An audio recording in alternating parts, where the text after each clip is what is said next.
네, 한번 해볼게요. 자, 매스 커뮤니케이션의 설득 전략 중 하나인 위협 소구는 수신자에게 위협이나 공포감을 불러일으키는 방법이다. 중심 화제의 개념을 정의하고 있네요. 위협 소구라는 것에 대해 설명하고 있는 지문인데, 일단 위협 소구라고 하는 것은 설득 전략 중 하나랍니다. 상대방을 설득할 때 활용할 수 있는 이 전략이 여러 가지가 있는데 그 중에 하나인가 보죠. 그럼 명칭에서 그 의미도 우리는 충분히 추론할 수 있을 것 같은데, 뭔가 위협적인 요소를 좀 활용하는 그런 설득 전략 중 하나인 것 같습니다. 그리고 그에 대한 자세한 설명이 또 뒤에서 이어지는 문장에 친절하게 나와 있죠. 수신자에게 위협이나 공포감을 불러일으키는 방법이다. 여기서 공포란 외부 혹은 내부 사건에 의하여 야기되는 걱정, 불확실성, 불안전, 그리고 인지된 위험을 의미한다. 예를 들어, 굉장히 친절한 지문입니다. 음주운전 방지를 위한 공익 광고 영상에서 필름은 되돌릴 수 있지만 생명은 되돌릴 수 없습니다 라고 말함으로써 공포심을 유발하는 경우에 해당한다. 이런 어떤 위협적인 내용을 통해 상대방을 설득하는 그런 전략이라고 소개를 하고 있네요. 자, 어떤 학습 이론가들은 강력한 수준의 위협 소구가 더 많은 주목과 이해를 유발하기 때문에 태도를 더 많이 변화시킨다는 가설을 제기하기도 했다. 어떤 학습 이론가들의 가설에 대한 소개를 하고 있는데, 이 가설이 어떤 내용이냐? 강력한 수준의 위협 소구, 그러니까 어떤 그 위협의 정도를 말하는 것이겠죠. 그 강력한 정도로 제시되는 위협 소구가 더 태도를 많이 변화시킬 것이다 라는 가설을 제시했대요. 근데 우리는 이 가설 내용에 대해서 충분히 논리적으로 쉽게 좀 납득이 가는 내용이기도 합니다. 당연히 더 강력한 정도의 위협이 제시되었을 때 아무래도 설득력을 더 지니게 될 테니까 더 많은 태도를 변화시킬 것이다 라는 가설은 쉽게 납득이 되네요. 그렇지만 내용이 뒤집어지네요. 실제로는 그러하지 않은가 보죠. 이 강력한 수준의 위협 소구를 사용할 경우 감정적 긴장 정도가 높아져서, 너무 강력한 걸 사용해버리면 감정적 긴장 정도가 높아져서 분노나 회피 등의 자발적 방어 반응이 유발된다. 그리고 이러한 방어 반응이 유발되면 오히려 설득 효과가 줄어들기도 하기 때문에 우리는 흔히 이런 것들을 이제 역효과라고 부르죠. 그래서 실제로는 너무 강력한 수준의 위협 소구가 제시될 경우 이러한 어떤 현상들이 발생해서 오히려 역효과가 일어날 수 있기 때문에 위협 소구를 사용할 때는 주의가 필요하다라고 이야기를 하고 있네요. 그럼 일단 첫 번째 문단의 내용은 심플합니다. 중심 화제인 위협 소구의 개념을 정의했고요. 위협 소구의 어떤 특성들에 대해서도 언급하고 있는 그런 문단이었습니다. 두 번째 문단 가볼게요. 위협 소구의 효과를 조사하기 위한 최초의 연구는 제니스와 페쉬바흐의 고전적 실험인데, 일단 학자들 나왔으니까 이름 체크해 줍시다. 제니스와 페쉬바흐라는 학자들이 실험을 수행했는데, 이 실험의 취지는 뭐였냐면 위협 소구의 효과를 조사하기 위함이었습니다. 자, 이 실험은 강력한 수준의 위협 소구의 역효과를 보여준다. 실험의 결과를 미리 스포해 주네요. 강력한 수준의 위협 소구가 역효과를 발생시킨다라는 사실을 보여준대요. 그러면은 앞문단의 맨 마지막 지점에서 우리가 읽었던 그 내용과 지금 연결되는 그런 실험 내용인 듯 합니다. 이 제니스와 페시바흐는 치아위생과 관련한 실험을 수행했는데, 강력한 위협, 중간 정도의 위협, 최소한의 위협 등으로 구성된 서로 다른 세 가지 수준의 위협 소구에 관한 실험을 수행하였다. 이 실험의 포인트, 핵심은 이겁니다. 어떤 그 제시되는 위협 소구의 정도를 달리했다라는 것이죠. 가장 강력한 수준의 위협, 그리고 중간 정도의 위협, 그리고 최소한의 위협. 이렇게 실험군을 세 가지로 나눠서 각각의 실험을 이제 수행한 건데요. 자, 그 결과 학생들이 치아 위생을 위해 권고한 사항을 따르게 하는 데에는 최소한 수준의 위협 소구가 가장 효과적이었고, 강력한 수준의 위협 소구는 가장 효과가 없었다. 이 실험의 결론입니다.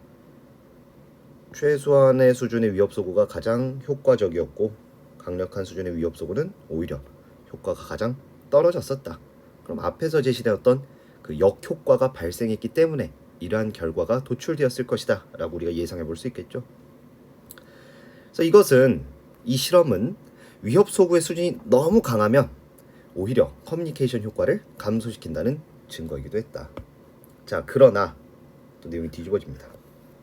이후 진행된 위협 소구 연구에서 이와는 이 제니스와 페시바흐가 수행한 실험과는 다른 결과가 나타나기도 했다. 레벤달과 나일스는 또 학자들 이름 나왔으니까 체크해 줍시다. 요 사람들은 금연에 관해 위협 수준을 달리하는 실험을 수행하였는데 요 사람들도 실험을 수행했어요. 그리고 이 실험 내용은 금연과 관련된 내용이었는데 그 결과는 강한 위협 혹은 공포가 태도 변화를 촉진시킨다는 사실을 보여주어 제니스와 페쉬바흐의 연구 결과는 상반된다. 요 사람들이 수행한 실험의 결과는 여기네요. 핵심은 가장 강한 위협 혹은 공포가 태도 변화를 촉진시킨다. 그래서 앞서 수행됐던 그 치아위생과 관련된 실험 결과는 아예 완전 상반되는 그런 결과가 지금 나온 것이죠. 자, 그럼 이러한 상반된 결과, 자, 여기서 말하는 이러한 상반된 결과라 함은 이 치아위생 관련 실험 결과와 금연 관련 실험 결과를 말하는 것이고요. 왜 이러한 상반된 결과가 발생했을까? 그 뒤에 설명해 줄 겁니다. 그것은 위협 소구의 효과가 위협의 강도보다는 메시지 전달자의 권고가 얼마나 설득력을 지니는가에 달려 있음을 보여준다. 그러니까 위협 소구의 효과에 영향을 끼치는 여러 요인들이 있는데 그 여러 요인들 중에서 위협의 강도보다는 뭐가 더 효과가 있었다, 뭐가 더 큰 영향을 끼쳤는가? 바로 권고가 지닌 설득력이 더 큰 영향력을 끼쳤다라는 사실을 보여준답니다. 즉, 치아위생을 위한 권고사항인 양치질은 수용자들의 충치를 예방하는 최선의 방법으로 받아들여지지는 않았지만 설득력이 떨어졌다는 이야기죠. 권고가 지닌 설득력 자체가. 반면에 금연은 폐암을 예방하는 최선의 방법으로 받아들여진 것이다. 쉽게 얘기하면 금연이라는 권고는 훨씬 더 이 실험자들에게 실험 대상들에게 더 큰 설득력으로 다가왔었다라는 이야기죠. 그럼 결국 두 번째 문단의 중심 내용은 이렇게 좀 정리해 볼 수 있겠습니다. 이 위협 소구로 발생되는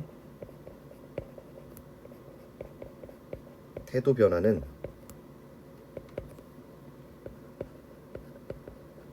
위협의 정도와 이 권고가 지닌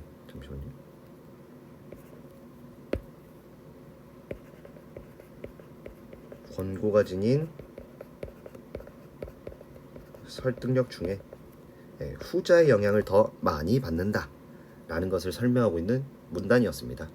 그리고 이러한 내용을 보여주기 위해 치아위생과 관련된 실험 결과와 금연과 관련된 실험 결과를 비교해서 보여주고 있었죠.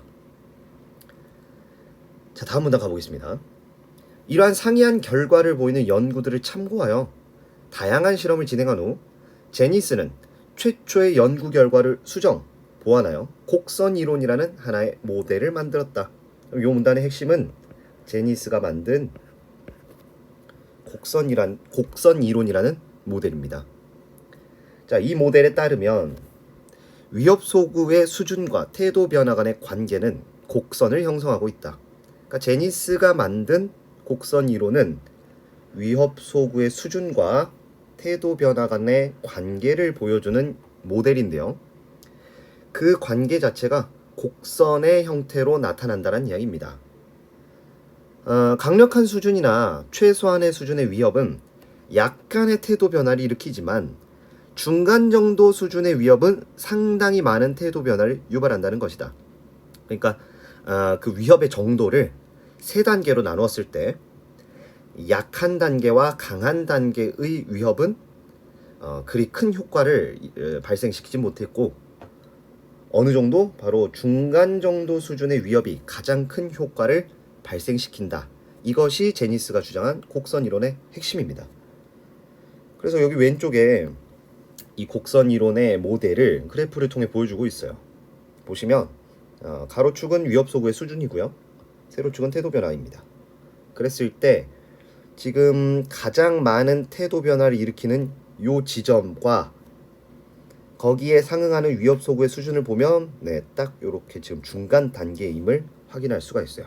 그래서 이렇게 중간 정도의 위협소구가 가장 많은 태도 변화를 일으켰다라고 요 그래프를 해석할 수 있을 것이고, 실제로 위협소구 수준이 중간보다 더 낮거나 더 높을 경우에는 태도 변화량 자체가 중간 단계일 때보다도 훨씬 낮은 것을 우리가 확인할 수가 있습니다. 그래서 이 문단의 중심 내용은 제니스가 주장한 곡선 이론이고요. 이 곡선 이론은 위협소구의 수준과 태도 변화 간의 관계를 보여주는데, 핵심은 이거죠. 어떤 단계? 바로 중간 정도 수준이 그 태도 변화의 효과가 가장 크게 나타났다. 이렇게 핵심 내용을 좀 정리해 볼 수 있겠습니다. 다음 문단 가보죠. 로저스의 방어 동기 이론은 설득을 하는데 위협이 어떤 역할을 하는지에 대해 보다 체계적으로 설명한다.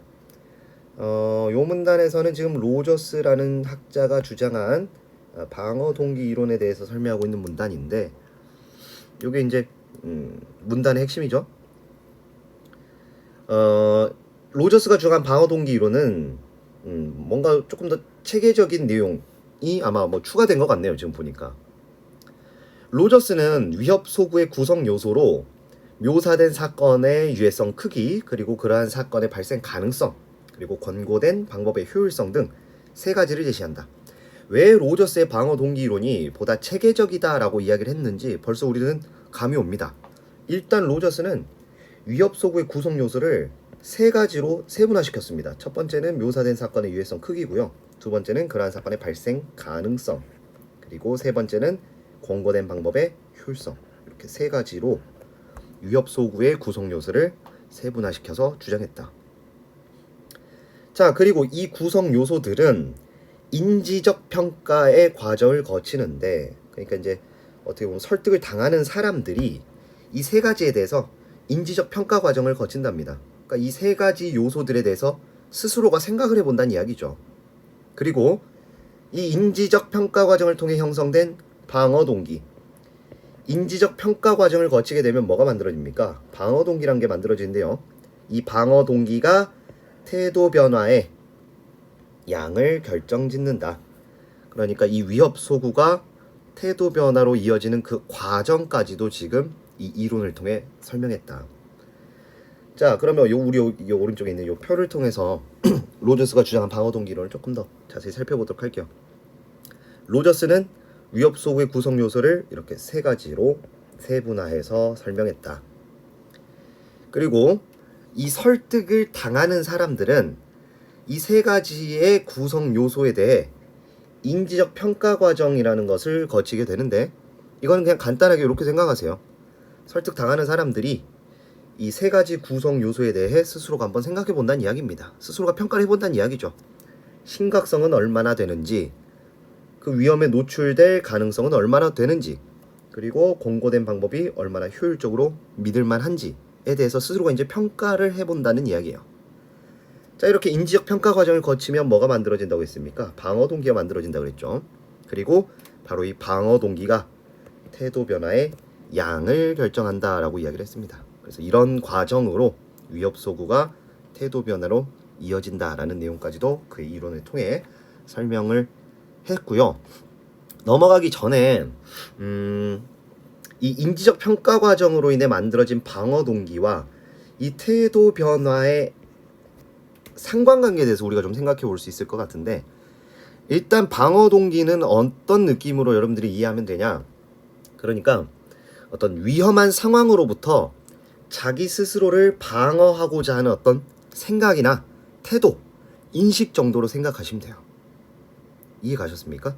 다시, 방어 동기라는 개념은 위험한 상황으로부터 나 스스로를 방어하고자 하는 그런 동기, 마음가짐, 어떤 인식 요 정도로 생각하시면 돼요.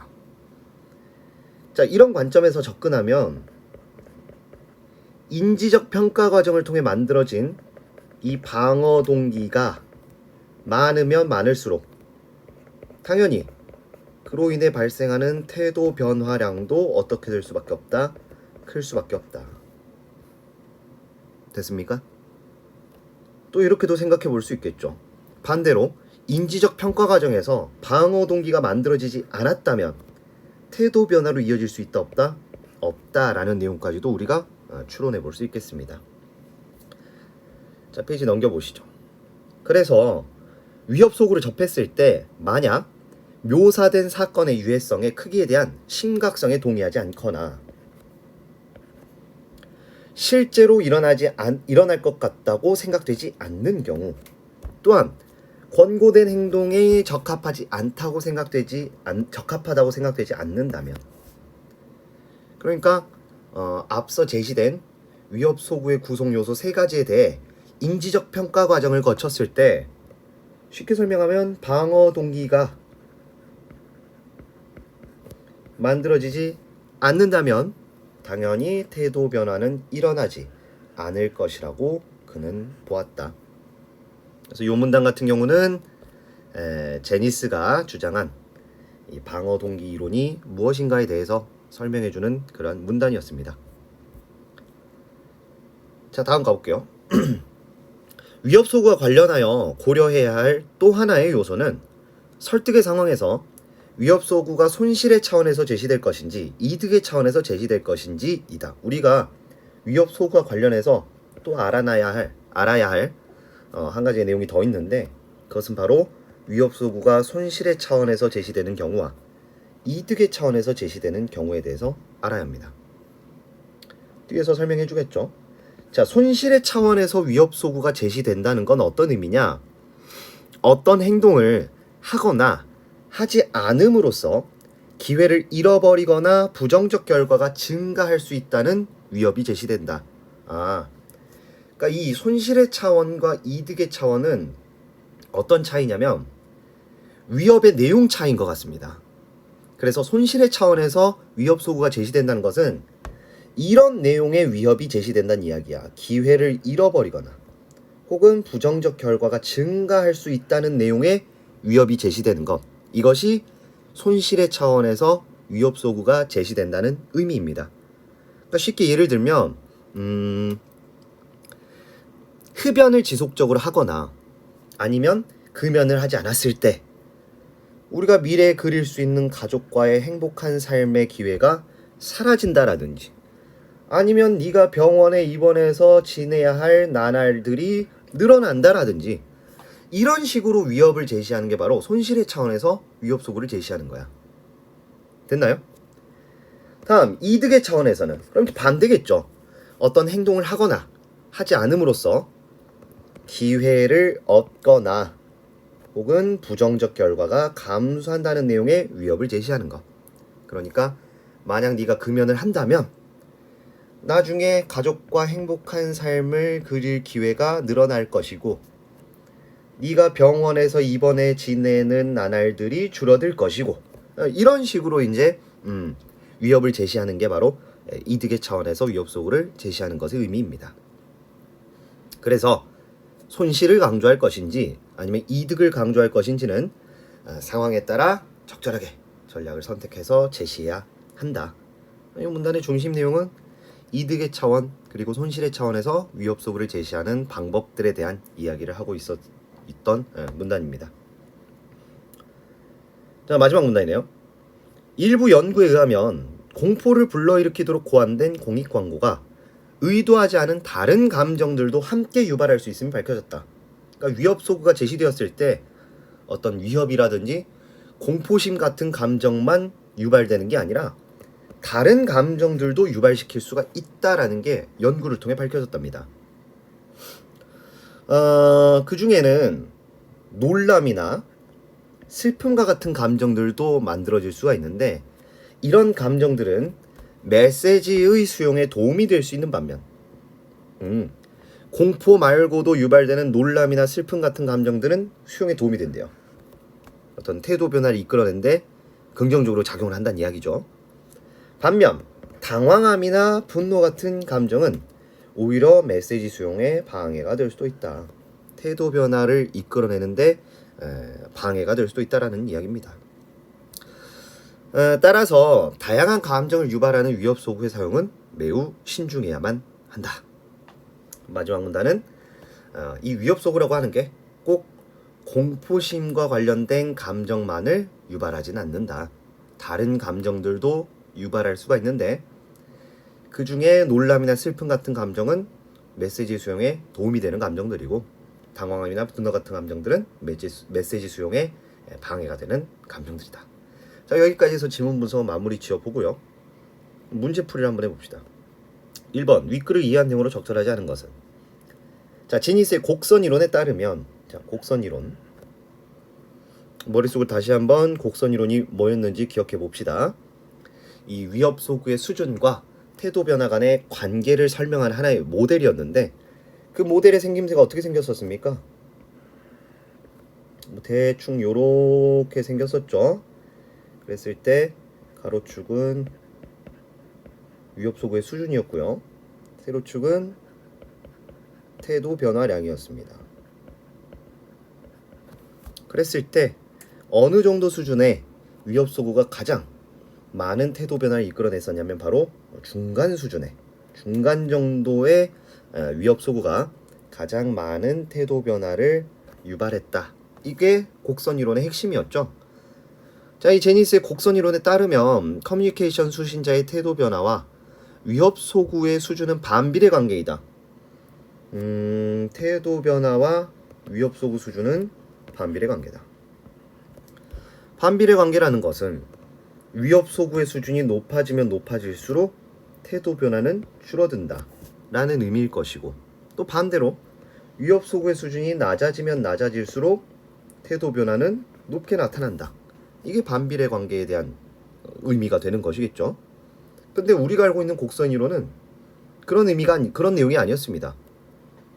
중간 정도 수준의 위협 소구가 가장 많은 태도 변화를 일으킨다는 것이었지, 위협 소구 수준이 높아지면 높아질수록 태도 변화는 계속해서 낮아지고, 반대로 위협 소구 수준이 낮아지면 낮아질수록 태도 변화가 계속해서 높아지는 이런 내용은 곡선 이론에서 설명한 의미가 아니었죠.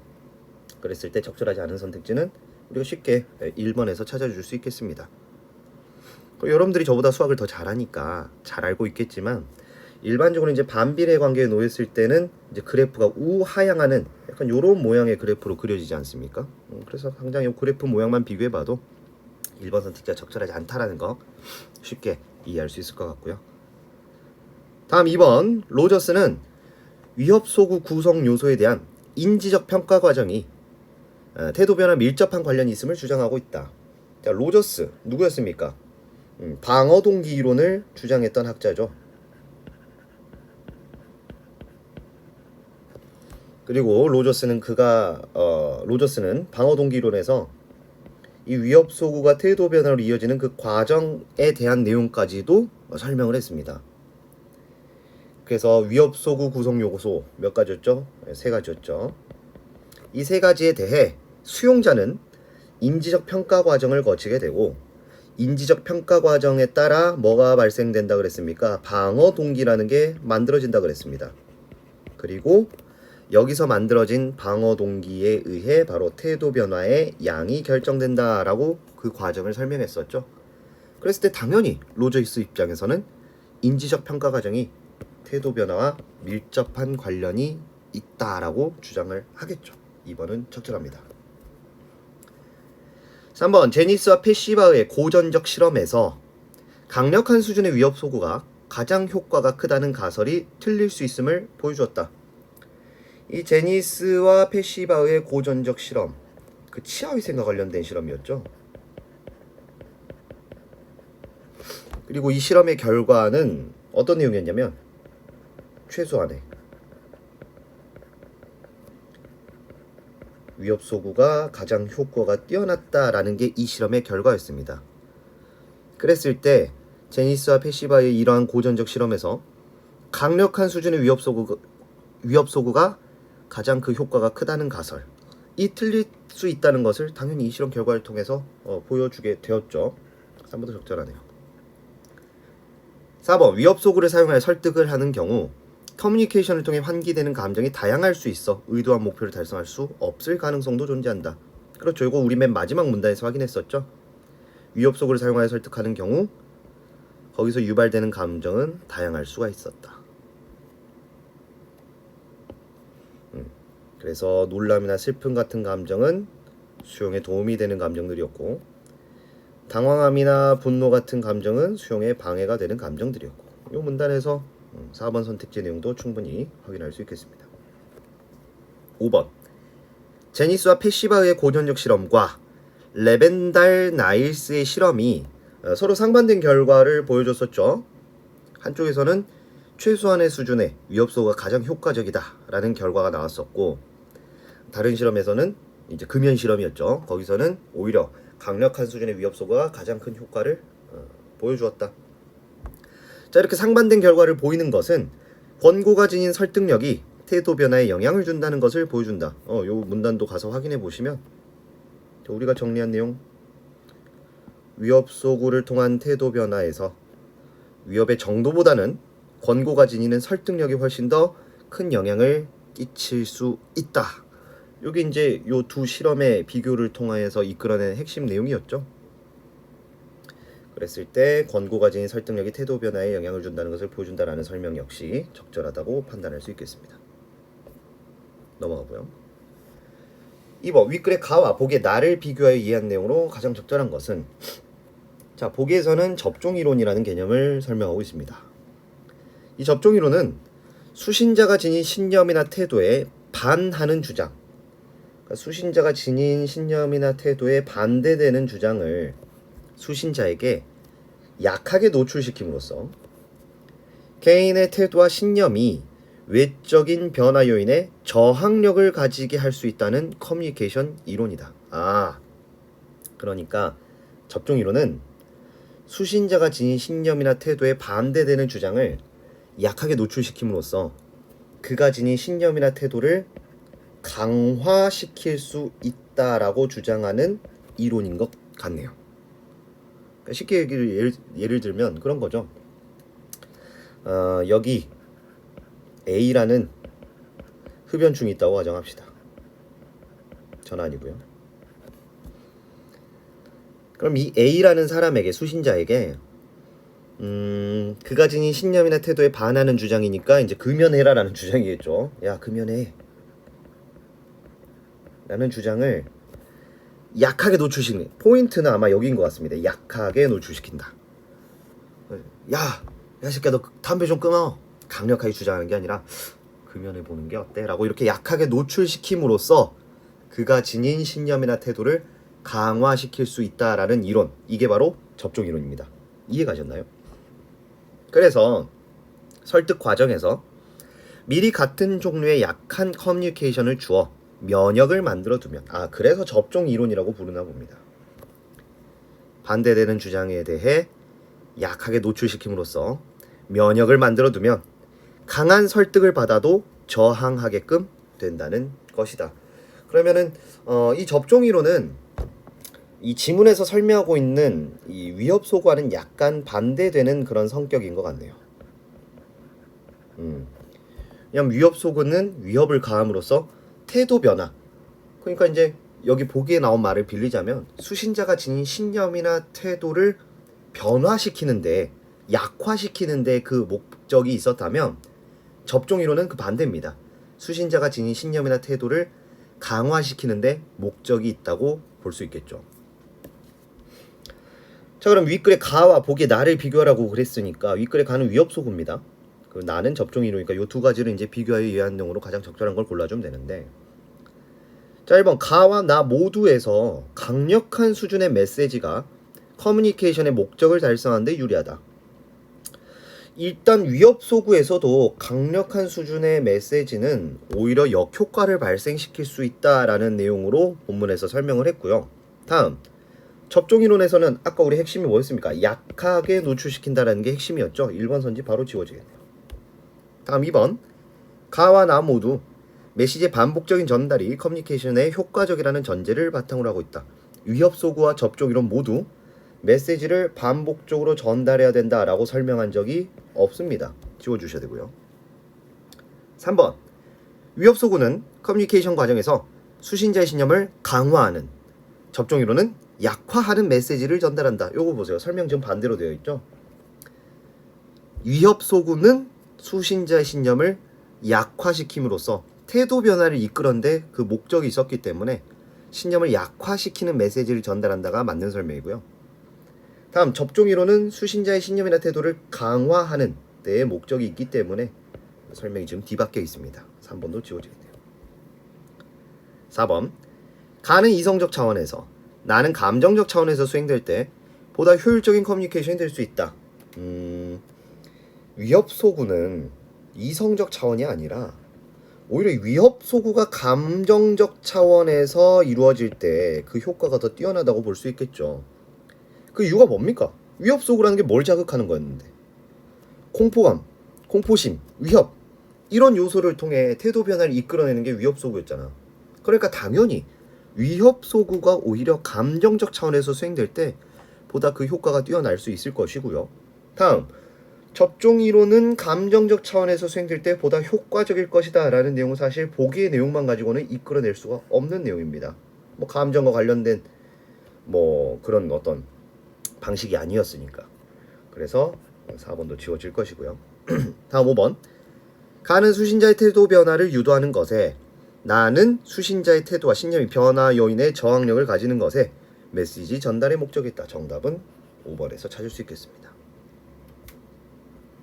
다음 넘어가서 3번. 윗글을 바탕으로 보기에 대해 이해한 내용으로 적절하지 않은 것은.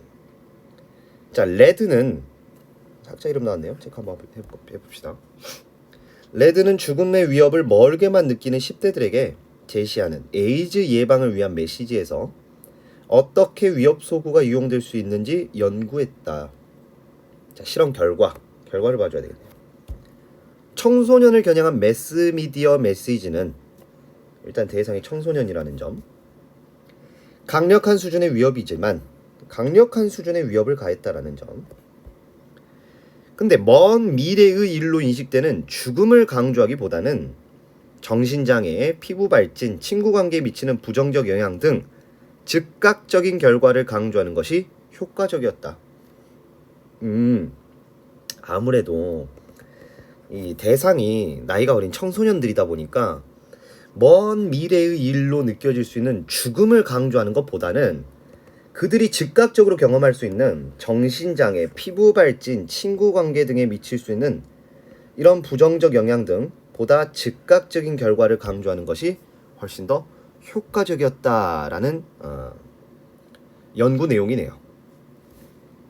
다음, 힐은 또 학자 나왔습니다. 힐은 에이즈 예방 광고에 나타난 위협 소구의 효과를 연구했는데 실험에서 중간 정도 수준의 위협 소구의 효과가 최소한의 수준이나 강력한 수준의 위협 소구의 효과보다 높게 나타났다. 중간 정도 수준의 효과가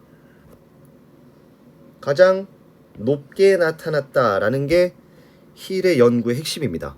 그러면 요거 질문이랑 좀 접점이 생기네요. 그 아까 누굽니까? 그 제니스가 주장했던 그 곡선 이론의 핵심과 지금 결이 맞닿아 있죠. 곡선 이론에서도 그 중간 정도 수준의 위협 소구 효과가 가장 크다라고 주장했었으니까. 그래서 힐은 최소한의 수준의 위협 소구는 에이즈의 유해성이나 발생 가능성에 대해 제대로 전달하지 못하며 강력한 수준의 위협 소구는 개인이 기존에 갖고 있는 에이즈에 대한 두려움과 결합될 때 지나치게 위협적인 것으로 나타난다고 말했다. 그러니까 최소한의 수준과 강력한 수준의 위협 소구는 중간 정도보다 효과가 높지 않았다라는 게 힐 연구의 핵심이라고 볼 수 있겠네요. 자, 적절하지 않은 것 찾는 겁니다. 1번, 레든과 힐은 이득의 차원에서 위협 소구의 내용을 제시한 것이라고 할 수 있겠군. 자, 이득의 차원에서 위협 소구의 내용을 제시한다는 게 어떤 의미였냐면 어떤 행동을 하거나 하지 않음으로써 얻을 수 있는 기회에 대해서 언급을 한다라든지 아니면 부정적 상황이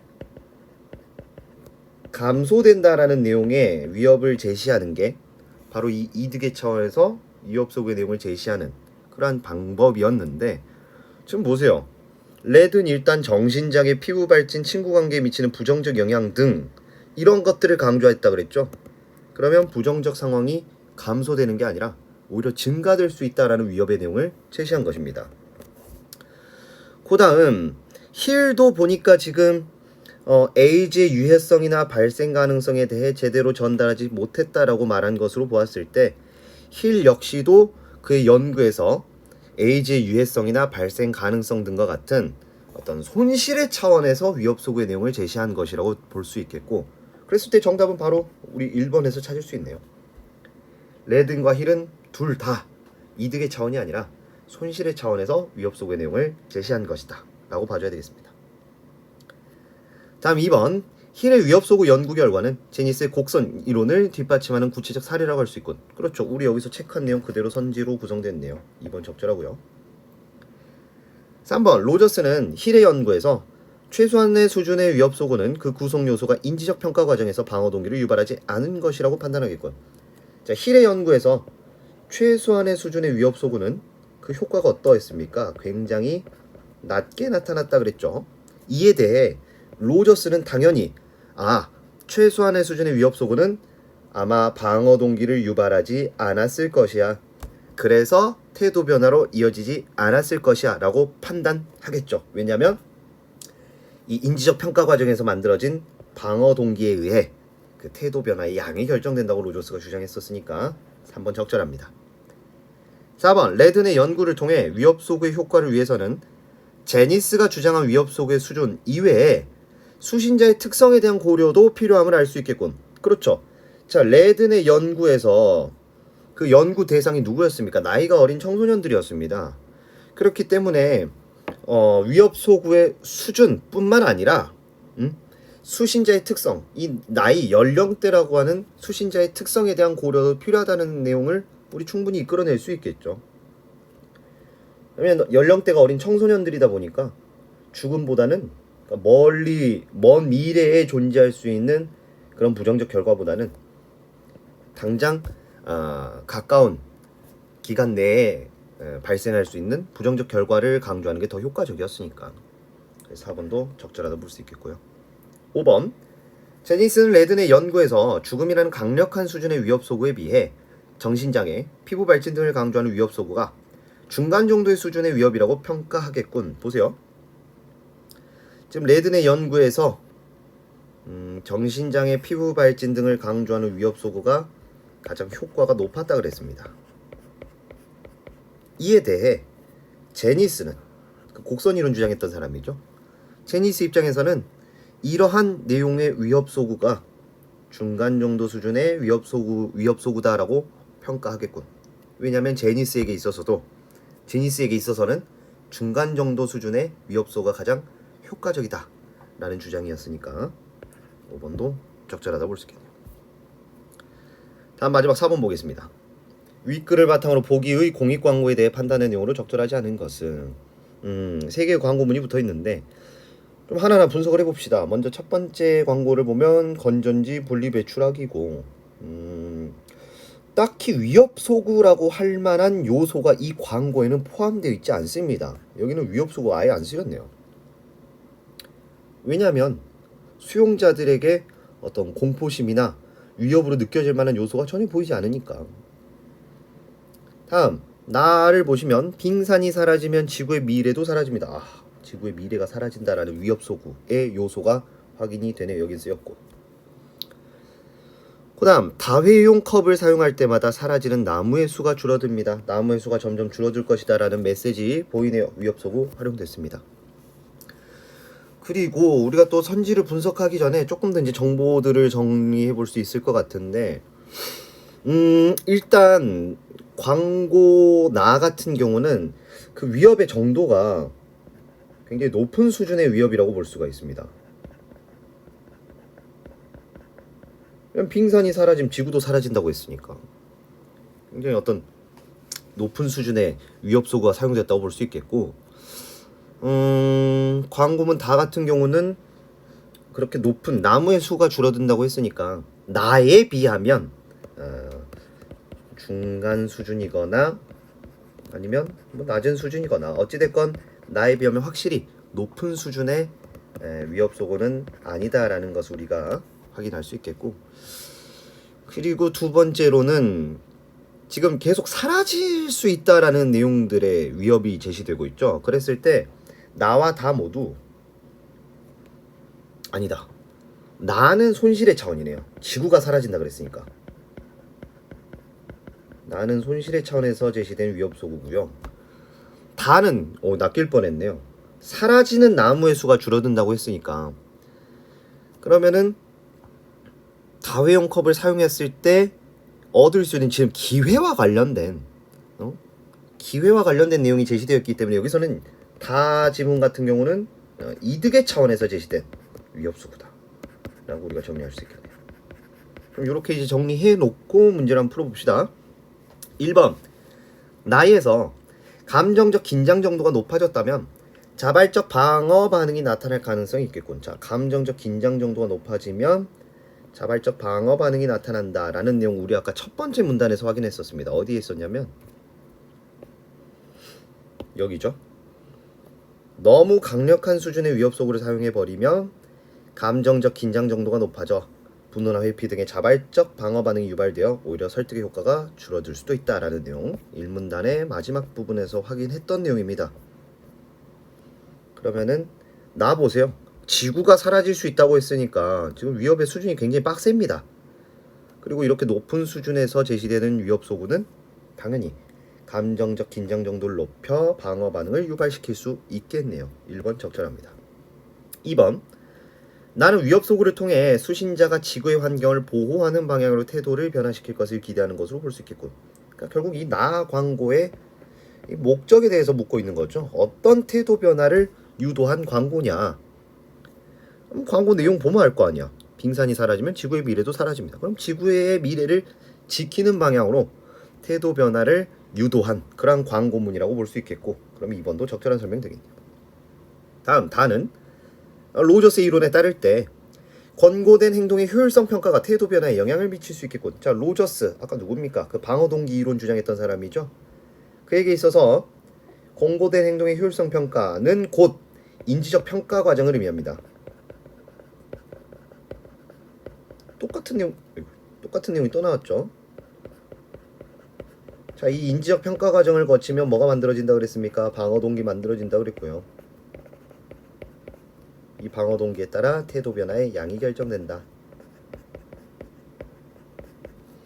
그러면 인지적 평가 과정이 태도 변화에 영향을 미칠 수 있겠다라고 이제 로저스는 그렇게 이제 이야기를 할 거란 이야기죠.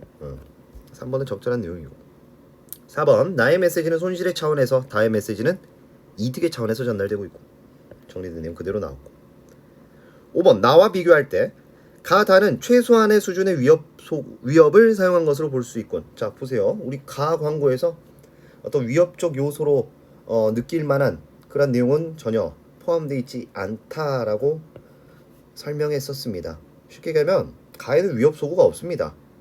근데 5번 선택지에서는 가에도 최소한의 수준의 위협소가 사용됐다고 설명했으니까 적절하지 않은 선택지는 5번에서 찾을 수 있겠네요.